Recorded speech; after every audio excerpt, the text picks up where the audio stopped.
1. Being born here means being a millionaire.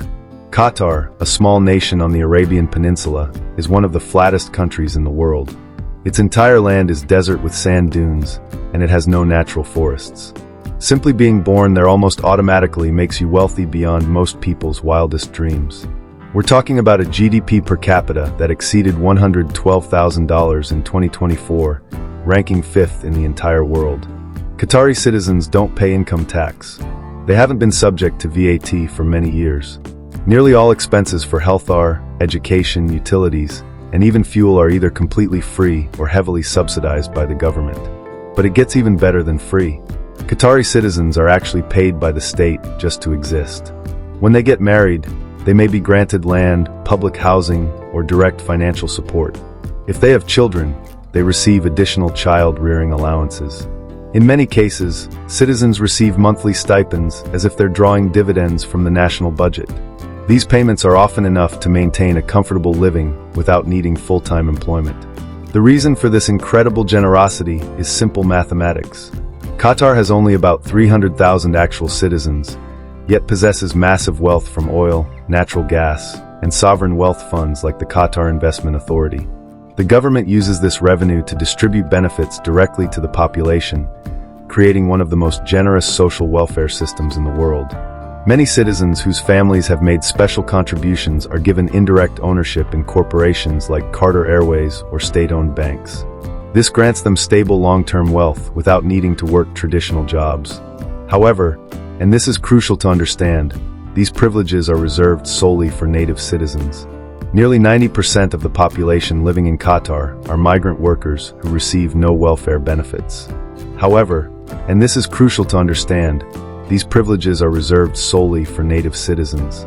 Nearly 90% of the population living in Qatar are migrant workers who receive no welfare benefits, have no right to permanent residency, and must cover all their living expenses independently. If you had the chance to live in Qatar as a citizen, would you say yes or no? Let us know in the comments. 2 cultural customs every traveler should know. In Qatar, there's a form of greeting that startles many tourists. Instead of shaking hands or hugging, close local men often gently touch noses. This is a traditional gesture symbolizing respect and connection, especially common among men in the ancient Bedouin nomadic community. If you're a male visitor and invited to perform this gesture, remain calm and politely respond. Refusing could be seen as deeply offensive. However, never initiate this gesture with strangers or local women under any circumstances. The consequences could be severe. Another crucial point every visitor must understand is that taking photos of strangers, especially women and children, without permission is a serious taboo. In Islamic culture, this isn't just a violation of personal privacy, but is considered disrespectful to their honor. You could face legal consequences for this mistake. When participating in traditional meals in Qatar, you'll encounter very strict detective. All food must be halal, meaning compliant with Islamic law. Pork and alcoholic beverages are never served. During meals, people always eat or pass food using their right hand. The left hand is considered unclean because it's associated with personal hygiene. Furthermore, no one is allowed to start eating before the host gives permission. Beginning a meal without waiting is considered extremely impolite. If you're invited to dine, observe how the host uses their hands and wait for their invitation before enjoying the food. Here's something particularly important about feet. In Qatari culture, feet are considered the lowest and most unclean part of the body.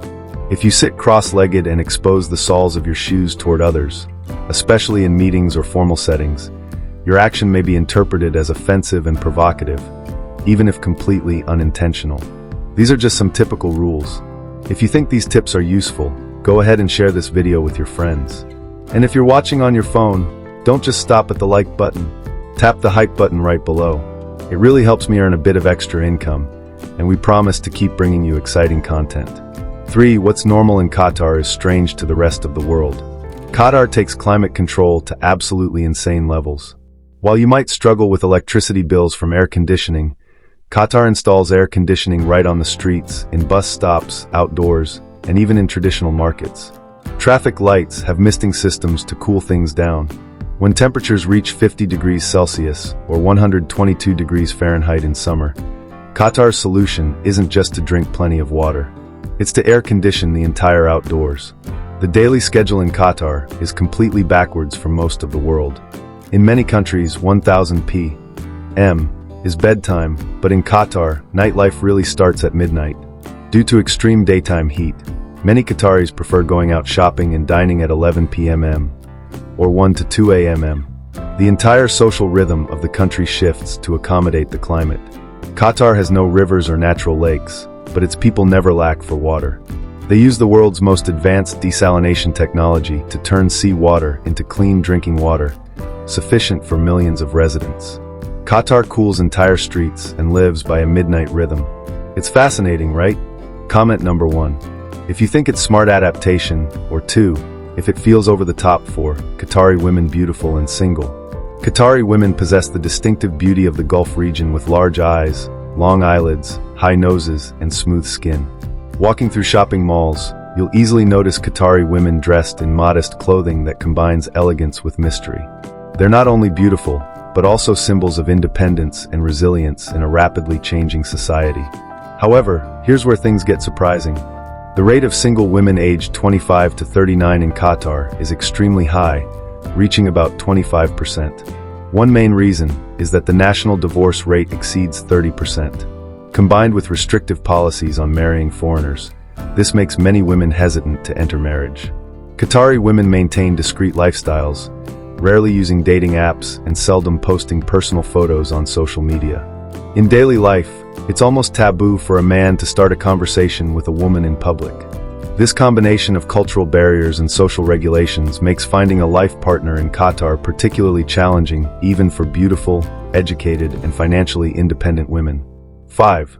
Why Qatari men struggle to get married. Despite being automatically wealthy, Qatari men face enormous challenges getting married. In this Islamic nation, the groom is responsible for all wedding expenses. We're talking about the dowry, wedding gifts, venue costs, and receptions for both families. Let me give you a real example. A man named Jamal Qasim spent 9 years, saving $123,000 for a lavish wedding. The marriage only lasted a few months. This isn't unusual in Qatar. Wedding costs are absolutely skyrocketing. Renting a wedding hall ranges from $8,000 to over $42,000. That doesn't include the bride's family demands for expensive gifts like gold, jewelry, and land. They often expect a separate, magnificent wedding party that looks like something from a Disney movie. The marriage rate has been continuously decreasing since 2010, while the divorce rate has been rising since 2001. If you want to marry a foreigner, you need government permission, and children from that marriage aren't guaranteed citizenship. This creates additional pressure and complications for men seeking life partners. 6. The wealthy royal family ruling the Kingdom of Qatar. Now let's talk about wealth that makes regular millionaires look poor. The Al Thani royal family, with about 8,000 members, has ruled Qatar since the kingdom was founded in the 19th century. According to international sources, the family's total assets are estimated at $335 billion. That's more than the combined wealth of Elon Musk and Jeff Bezos, the world's 2 richest billionaires. The current emir, Tamim bin Hamd Al Thani, who is 45 years old, has a personal fortune exceeding $2 billion. He's invested in global giants like Barclays Bank, British Airways, and Volkswagen. His family owns prime real estate portfolios in the UK and US, including the Shard and Olympic Village in London, plus the Empire State Building in New York. Their lifestyle can be described in one word: extravagant. They live in gold-plated mansions, including a private UK residence over 3,000 square meters with a spa, gym, children's play area, beauty salon, and private elevator for the butler. The Royal Palace in Doha includes 15 different palaces with parking for over 500 cars. Construction costs reached around $1 billion. Sheikha Mosa, the former emir's third wife, once stunned the British press by spending several $100 million acquiring mansion clusters on Cornwall Terrace in the UK. Their art collection surpasses most national museums. The family once spent $250 million on a single painting, The Card Players by Sisson Khalifa. The emir's brother was seen driving a $6 million Bugatti DVO around London.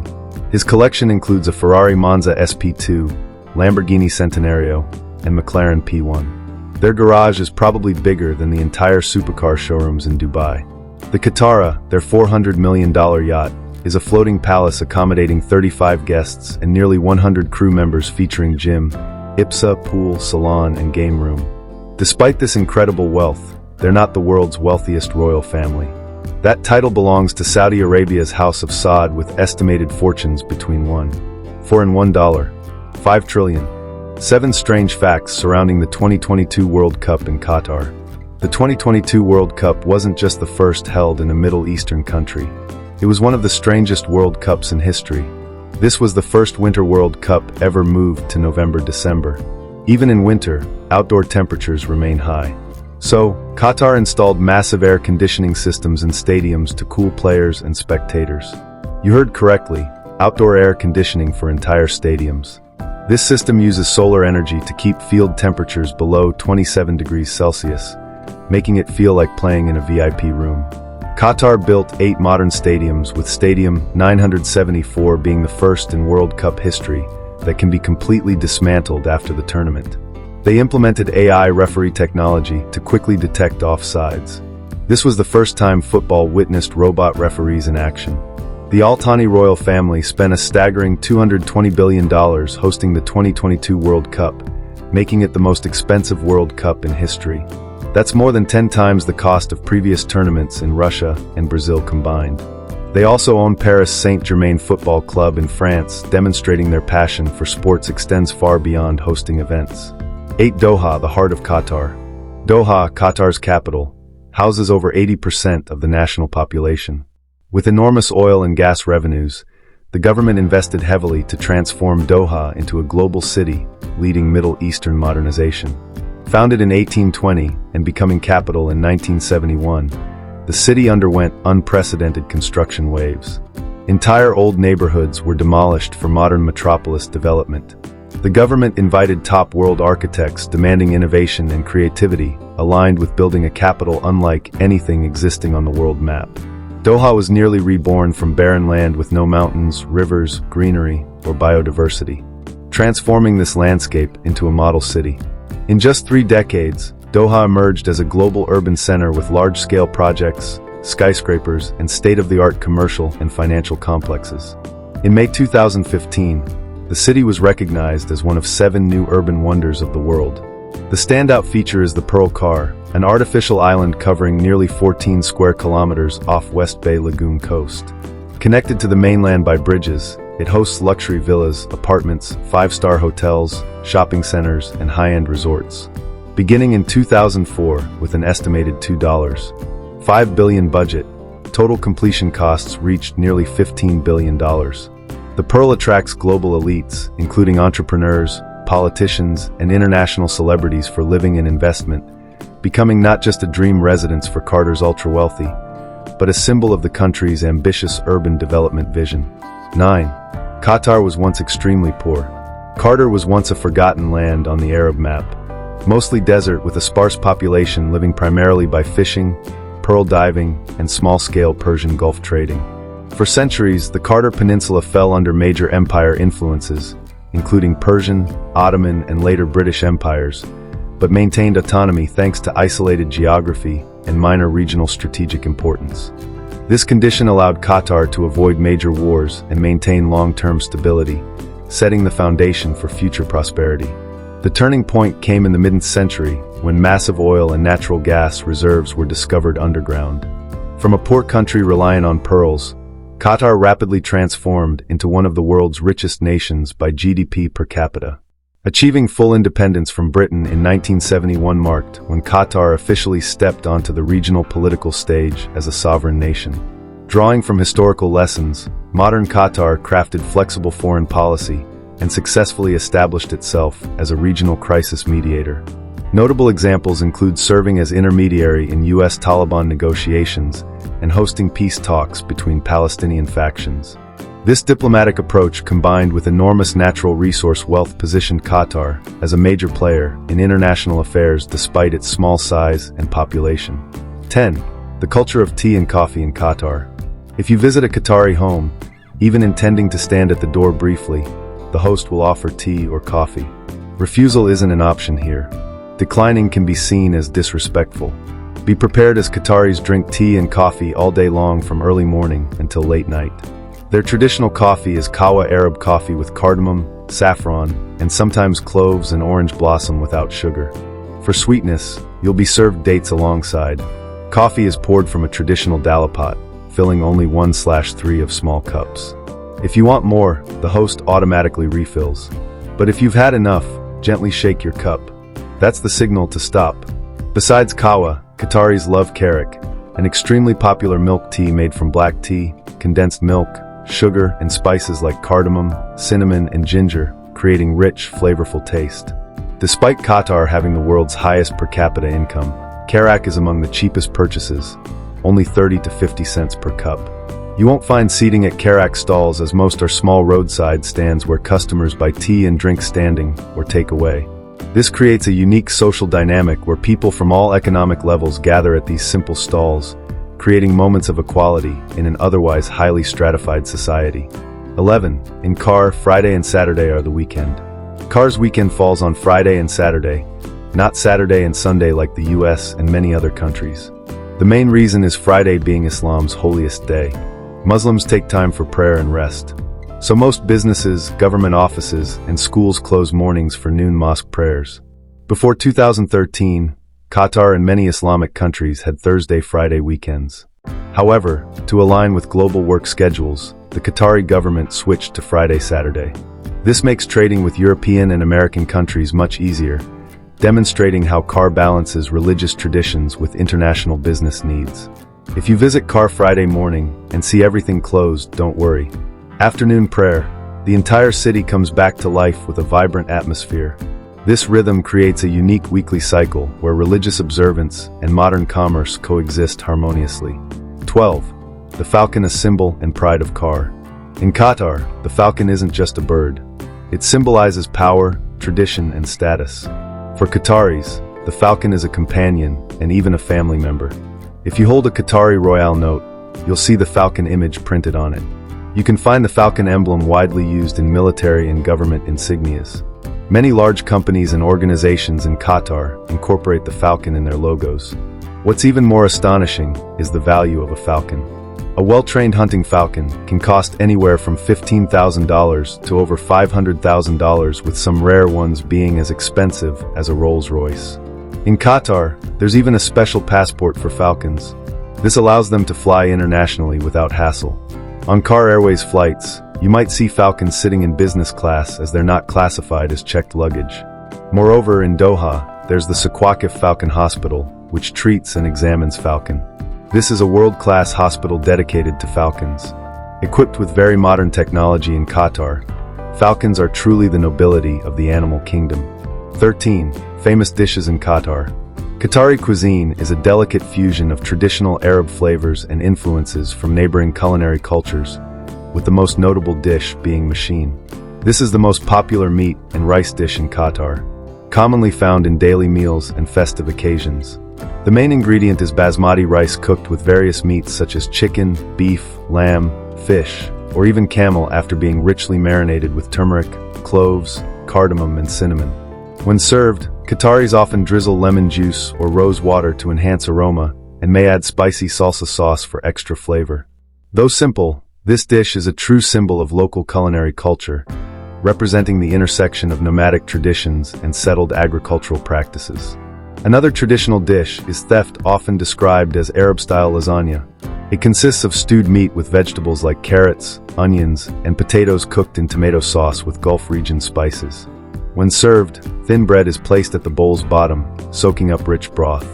As you eat, the soft bread blends with vegetables and meat, creating a hearty and deeply traditional meal. Meanwhile, ballet is a breakfast dish with clear Indian culinary influence. It's made from crispy fried vermicelli mixed with saffron, sugar, eggs, and various spices. The contrast between sweet and savory flavors along with texture that's both soft and crispy makes ballet unique. It's typically enjoyed in the morning or as a light dessert after meals. Falafel is well known not only in Qatar, but throughout the Middle East. In Qatar, it retains its original traditional flavor. Chickpeas or fava beans are ground and mixed with coriander, garlic, and spices, then shaped into balls and deep fried. Falafel is usually served in pita bread or flatbread called lafa along with fresh vegetables and tahini sauce. This vegetarian dish is popular among visitors for its pleasant flavor and high nutritional value. 14th, fascinating festivals in Qatar. In Qatar, one of the most unique and surprising cultural events is camel races held at Al Shahania racetrack. This isn't just a sport, but a symbol of fusion between ancient nomadic traditions and modern technology. Each camel is trained like a professional athlete. But what surprises visitors most is using robots as jockey eyes instead of humans. Small robots mounted on camels' backs are controlled remotely, ensuring safety while creating a strange yet highly captivating scene. The sight of camels racing across desert tracks with tiny robots on their backs represents Qatar's ability to honor tradition while embracing cutting-edge innovation. When winter arrives, the atmosphere at Aspire Zone and Souq Waqif becomes livelier than ever with winter festivals lasting for weeks. During this time, outdoor amusement parks, artificial ice rinks, children's play zones, and traditional stalls operate from afternoon until late night. Although the festival coincides with the Christmas season, all decorations reflect Islamic spirit. Christmas trees are replaced by Arab-style motifs and Western music blends with folk tunes, creating settings that feel both unfamiliar and heartwarming. Visitors can enjoy street performances, light shows, and festive food right in Doha's heart. This cultural adaptation demonstrates Qatar's skill at creating inclusive celebrations that respect local values while welcoming international visitors. For food lovers, the Qatar International Food Festival is an unmissable event held annually on an international scale. This festival brings together hundreds of booths from renowned restaurants, both local and international. In addition to tasting exquisite dishes from around the world, visitors can attend live cooking shows, junior chef competitions, and even experience dining in simulated airplane cabins. 15. Amazing tourist attractions in Qatar. If you're looking for the best tourist spots in Qatar, don't miss these 4 gems that showcase the country's incredible transformation and cultural richness. The Pearl Car is an entirely man-made island built over the sea worth billions of dollars. This isn't just a residential area, but a paradise for the ultra-rich. Gold-plated apartments, million-dollar yachts, and shopping centers featuring the world's most luxurious brands can all be found here. Walking through the Pearl feels like entering a different world where money is no object and luxury is the standard. Katara Cultural Village isn't an ordinary village, but a cultural complex with outdoor theater, mosque, art exhibition halls, and private beach. The highlight here is Katara Mosque featuring intricate blue mosaic walls, rivaling ancient Persian temples' beauty. The village represents Qatar's commitment to preserving and celebrating cultural heritage while providing world-class facilities for arts and entertainment. The Museum of Islamic Art is a must-visit for art and history lovers. This building resembles an ancient Islamic fortress, but inside houses modern space containing over 1,400 years of Islamic civilization history. You will marvel at ancient suits of armor, handwritten Qurans from the 7th century, magnificent Persian rugs, and exquisite decorative ceramics from across the Islamic world. We've explored 15 shocking facts that reveal what real life in Qatar is actually like right now in 2025. From automatic millionaire status for citizens to outdoor air conditioning, from Falcon passports to robot camel jockey eyes, Qatar represents a unique fusion of extreme wealth, ancient traditions, and cutting-edge technology that exists nowhere else on Earth. These aren't just interesting curiosities. They show how a small nation with enormous resources can create a completely different way of life, where normal rules don't apply and the impossible becomes everyday reality. Whether it's the struggles of finding love despite being wealthy, the incredible generosity of the welfare system, or the preservation of Bedouin culture alongside space-age innovation, Qatar challenges our assumptions about how societies can function. What shocked you most about life in Qatar? Share your thoughts in the comments below. I read every comment and love hearing your perspectives on these incredible cultural discoveries.